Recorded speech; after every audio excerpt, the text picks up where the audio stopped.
خبریں کئی ہیں اور گرما گرم بھی ہیں، جیسے شہباز شریف صاحب کی کرسی ٹوٹی، اس میں سے تاریں نکلی اور کوئی آلات بھی نکلے۔ یہ بتایا جاتا ہے کہ جاسوسی کے آلات ہیں، لیکن یہ شہباز گل کی طرف سے دعویٰ کیا گیا ہے کہ شہباز شریف نے اپنے لیے تھوڑی سی بڑی کرسی بلکہ کرسیاں بنوائی تھیں، کیونکہ شاید اپنے آپ کو وہ چھوٹو اسپارکل سمجھتے ہیں، اس لیے اپنے آپ کو بڑا دکھانے کے لیے انہوں نے کرسیاں، یہ شہباز گل کر ہم نہیں کہہ رہے۔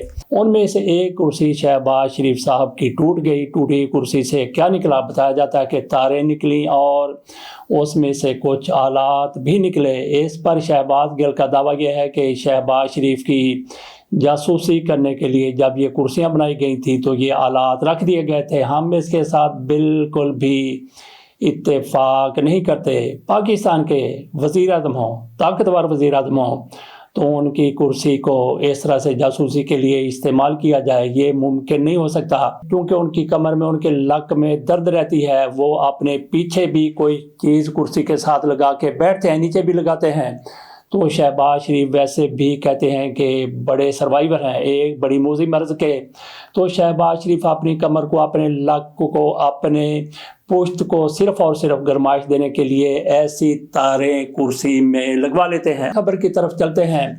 یہ بازئی صاحب کی خبر ہے، اور عادل بازئی جن کو ہمارے الیکشن کمیشن کی طرف سے اس لیے نااہل قرار دے دیا گیا تھا، ان کی سیٹ ختم کر دی گئی تھی، ان کو ڈی سیٹ کر دیا گیا تھا، کیونکہ میاں نواز شریف صاحب کی طرف سے کہا گیا تھا کہ کس بندے نے اس ترمیم میں اور اس بندے نے فلاں جگہ پہ ہمارے حق میں ووٹ نہیں دیا، مسلم لیگ نون کے لیے ووٹ نہیں دیا، اس لیے ان کو ڈی سیٹ کیا جائے۔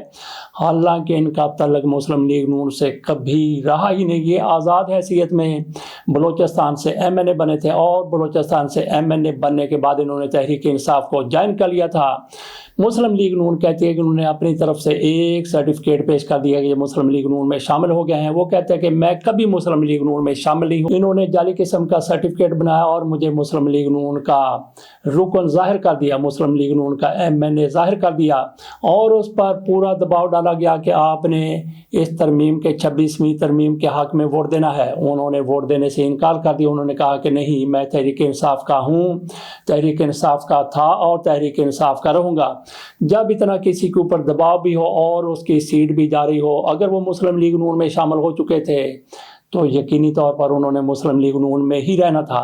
لیکن میاں نواز شریف صاحب کی طرف سے پورا زور لگایا گیا، جب وہ نہیں مانے تو ان کے خلاف ریفرنس بھیج دیا گیا، اور ایسے ریفرنس قبول کرنے کے لیے الیکشن کمیشن پہلے ہی تیار بیٹھا تھا۔ ان کی طرف سے فوری طور پر ان کو ڈی سیٹ کر دیا گیا اور معاملہ چلا گیا سپریم کورٹ میں۔ وہاں پہ یہ کیس نہ جانے کیسے یہ کیس لگ گیا عائشہ ملک کے سامنے، اور سربراہی کر رہے تھے اس بینچ کی جناب منصور علی شاہ صاحب۔ انہوں نے دھجیاں بکھیر کے رکھ دی۔ انہوں نے جس طرح سے ان کو ڈی سیٹ کیا گیا تھا، اس فیصلے کو انہوں نے معطل کر دیا اور ان کی سیٹ بحال کر دی۔ اس کے بعد دیکھتے ہیں کہ اس حوالے سے کیا ہوتا ہے، اور یہ رونا آج مسلم لیگ نون ہر طرف رو رہی ہے کہ منصور علی شاہ نے ایسا فیصلہ کیسے کر دیا۔ تو ایسے فیصلے کہیں اور سے بھی ہو رہے ہیں۔ ایسا ہی فیصلہ ایک آئینی بینچ کی طرف سے بھی کیا گیا ہے۔ حیرانگی ہوتی ہے کہ اس آئینی بینچ کی طرف سے جس کی سربراہی جناب امین الدین صاحب کر رہے ہیں، ان کی طرف سے بڑی دلیری والا فیصلہ کیا گیا ہے کہ فوجی عدالتوں کو فیصلے کرنے سے روک دیا گیا ہے، فیصلہ سنانے سے روک دیا گیا ہے جو انہوں نے سویلینز کے حوالے سے کر رکھے ہیں۔ تو اس حوالے سے ہم تھوڑی سی بات کر لیتے ہیں مزید بھی کہ اس بینچ میں کون کون لوگ شامل تھے اور اس دوران ہوا کیا ہے۔ اور اس حوالے سے جواد احمد خواجہ ایک مرتبہ پھر سپریم کورٹ میں گئے تھے۔ انہوں نے کہا کہ کیونکہ 26ویں آئینی ترمیم پر ابھی فیصلہ ہونا ہے، اس لیے آپ اس کیس کو نہ سنیں، تو ان کو 20,000 روپیہ جرمانہ کر دیا گیا اسی بینچ کی طرف سے۔ اس کی بھی رورداد بڑی حیران کن ہے۔ جسٹس امین الدین کی سربراہی میں 7 رکنی آئینی بینچ نے فوجی عدالتوں میں سویلین کے ٹرائل سے متعلق درخواست پر سماعت کی۔ سابق چیف جسٹس پاکستان جواد احمد خواجہ نے 26ویں آئینی ترمیم کے خلاف درخواستوں کا فیصلہ ہونے تک سویلین کے فوجی عدالتوں کے ٹرائل کے کیس کی سماعت نہ کرنے کی درخواست کی تھی۔ عدالت نے جواد احمد خواجہ کے وکیل سے استفسار کیا کہ آئینی بینچ کو تسلیم کرتے ہیں، جس پر وکیل نے کہا کہ میں آئینی بینچ کا دائرہ کا تسلیم نہیں کرتا۔ جواد اس خواجہ کے وکیل کی طرف سے کہہ دیا گیا کہ ہم آپ کے دائرہ اختیار کو تسلیم نہیں کرتے۔ انہوں نے پوچھا تھا کہ آپ اس کو تسلیم کرتے ہیں یا نہیں، تو کیسا ٹکا سا جواب آ گیا۔ جمال خان مندوخیل نے سابق چیف جسٹس پاکستان جواد اس خواجہ کے وکیل سے کہا پھر آپ کمرہ عدالت چھوڑ دیں، جس پر وکیل کا کہنا تھا کہ موجودہ آئینی بینچ جوڈیشل کمیشن نے نامزد کیا ہے۔ جسٹس جمال مندوخیل نے استفسار کیا کہ 26ویں آئینی ترمیم کالعدم ہو چکی ہے کیا، جبکہ جسٹس محمد علی مظہر کا کہنا تھا کہ آپ کی طرف سے تاخیری حربے استعمال ہو رہے ہیں، ہر سماعت پر ایسی کوئی نہ کوئی درخواست آ جاتی ہے۔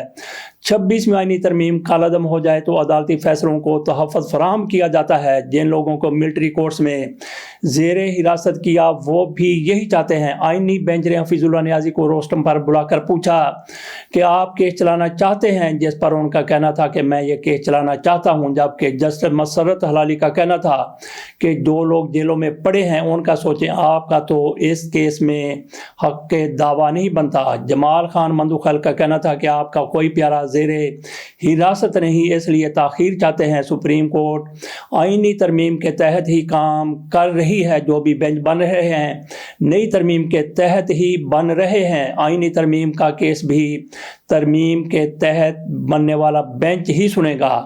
آئینی بینچ نے 26ویں ترمیم کے فیصلے تک فوجی عدالتوں کے کیس کی سماعت مؤخر کرنے کی درخواست خارج کرتے ہوئے کیس کہتے ہیں کہ نمٹا دیا، جبکہ یہ بھی کہا جا رہا ہے کہ کل تک کے لیے سماعت ملتوی کی گئی ہے۔ فوجی عدالتوں میں سویلین کے ٹرائل روکنے سے متعلق درخواست خارج کر دی گئی اور جناب سابق چیف جسٹس صاحب کو جرمانہ بھی کر دیا گیا۔ تو یہ جو خوشی ہے کہ فوجی عدالتوں سے سویلین کے ٹرائل روکنے سے متعلق درخواست خارج کی گئی ہے، یہ ایک رات کے لیے خوشی ہو سکتی ہے۔ یہ ایک رات کی دلیری ہے جو آئینی بینچ کی طرف سے دکھائی گئی ہے۔ اگر ہم نے خبر کو صحیح سمجھا ہے کہ اس بینچ کی طرف سے فوجی عدالتوں کو فیصلہ کرنے سے روک دیا گیا ہے، ہو سکتا ہے کہ پس منظر میں ایسا کچھ ہو کہ کل یہ خبر آئے کہ نہیں، یہ تو کچھ اور طرح سے معاملہ تھا اور اس کو دیکھا کسی اور طرح سے گیا ہے۔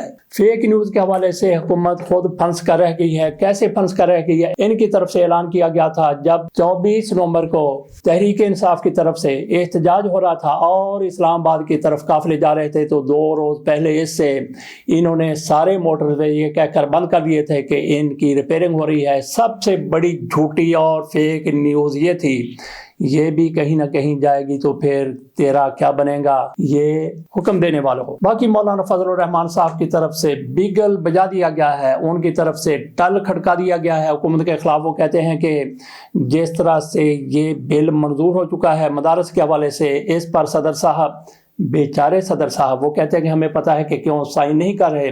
پھر ان کی طرف سے یہ کہا گیا تھا کہ 8 دسمبر کو ہم اسلام آباد کی طرف مارچ کریں گے۔ ساتھ ہی ان کی طرف سے یہ کہہ دیا گیا اب کہ تقی عثمانی صاحب کی طرف سے کہا گیا ہے کہ ہم سارے مل کے بیٹھ جاتے ہیں، اور تقی عثمانی صاحب ماشاءاللہ سے وہ کیسی بے تکی باتیں کرتے ہیں۔ ان کی طرف سے ایک موقع پر کہا گیا تھا صوبہ سندھ کے گورنر صاحب کیا ٹسوری صاحب، وہ ان کا دور ایسا ہے جیسے حضرت عمر کا دور تھا، جس طرح سے حضرت عمر رات کو شہر کا چکل گایا کرتے تھے، وہ کہتے ہیں کہ یہ ٹسوری صاحب بھی بالکل اسی طرح سے چکل گاتے ہیں۔ اس طرح کی تقی عثمانی صاحب کی بے تکی باتیں، اور مولانا فضل الرحمان نے ان کو اپنا شاید مرشد مان لیا ہے۔ اور اس کے ساتھ ساتھ مولانا فضل الرحمان کی طرف سے یہ بھی کہا گیا ہے کہ یہ حکومت علماء کرام کو آپس میں لڑانا چاہتی ہے۔ تو یہ کہ ان کی طرف سے کہا گیا کیونکہ اشرفی صاحب جو اشرفیاں اپنے گلے میں پہنتے ہیں، کھاتے ہیں، پیتے ہیں یا جو بھی کرتے ہیں، ان کی طرف سے خم ٹھونک کر سامنے آیا گیا ہے۔ وہ اس بل کے بارے میں جو کچھ مولانا فضل الرحمان کہتے ہیں اس کی مخالفت میں بات کر رہے ہیں۔ تو یہ جناب مولانا اشرفی صاحب یہ حکومت کی کچھڑ کیسے چڑھ گئے؟ تو مولانا صاحب گویا یہ کہہ رہے ہیں، دبی آواز میں کہہ رہے ہیں کہ مجھے مشیر بنا، میرا موڈ بنے، اور انہوں نے مشیر بننے سے پہلے ہی اپنا موڈ بنا لیا ہے اور حکومت کے شانہ بشانہ ہو گئے ہیں۔ تو مولانا فضل الرحمان صاحب کو طاہر اشرفی صاحب پڑ گئے ہیں۔ مولانا فضل الرحمان کہنے پر مجبور ہو گیا کہ یہ حکومت علماء کرام کو آپس میں لڑا رہی ہے۔ مولانا طاہر اشرفی صاحب علماء کرام سے ان کا کوئی تعلق نہیں ہے، یہ علماء کرام سے بھی بہت اوپر والی کوئی چیز ہے۔ علماء کرام کے یوں سمجھ لے کہ یہ مشائخ اعظم ہیں۔ تو علماء کے ساتھ ان کا ویسے کوئی تعلق نہیں بنتا. اس لیے مولانا فضل الرحمان کا یہ کہنا نہیں مانا جا سکتا کہ طاہر اشرفی صاحب ان کے مد مقابل ایک عالم دین کی حیثیت سے آ گئے ہیں. اس کے ساتھ اجازت دیجیے. اللہ حافظ.